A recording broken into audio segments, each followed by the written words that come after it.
بسم اللہ الرحمن الرحیم۔ قال ربکم ادعونی استجب لکم ان الذین یستکبرون عن عبادتی سیدخلون جہنم داخرین۔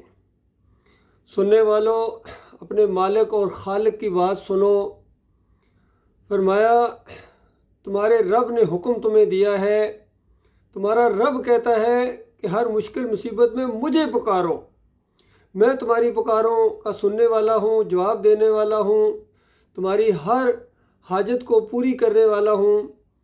اور اتنا کہنے کے بعد بھی اگر تمہاری سمجھ میں یہ بات نہیں آتی ہے، تم اللہ کو چھوڑ کر کسی اور کو پکارتے ہو، جس طرح یا ابراہیم اگسنی، یا لات بابا، یا منات بابا، یا علی مدد، یا رسول مدد، یا غوث المدد، یا بری کر کھری، یا داتا گنج بخش، یا محی الدین چشتی پار لگا دے کشتی۔ اگر یہ پکارے لگاتے ہو اور لگا رہے ہو تو یاد رکھنا یہ دنیا کی زندگی تو امتحان کی زندگی ہے، آزمائش کی زندگی ہے، اسی طرح آزمائے جا رہے ہو۔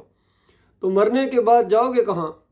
فرمایا میں ذلیل و خوار کر کے ان کو جہنم کی آگ کے اندر ڈال دوں گا ہمیشہ ہمیشہ کے لیے۔ تو میرے پیارے بھائیوں، یہ ایک ڈراوا ہے، یہ آخری وارننگ ہے تمہیں دنیا والوں۔ جو شرک کرتے ہوئے مر گئے وہ تو ہمیشہ کی آگ کے اندر چلے گئے، کبھی نہ نکل پائیں گے، چاہے وہ بڑے سے بڑے رینک کے اوپر ہوں، بڑے سے بڑے دولت مند ہوں، عالم دین ہوں دنیا کے لحاظ سے، یا مکی ہوں یا مدنی ہوں، یا جہاں کے بھی ہوں، جدھر کے بھی ہیں، یا پاکستانی ہیں، بنگلہ دیش کے، انڈیا کے ہیں، جو بھی اس طرح شرک کرتے کرتے مر گئے، ان کے اکابرین جتنے صوفی حضرات یا اور پیر اور مولوی جو بھی شرک پر مرے ہیں وہ آگ میں چلے گئے۔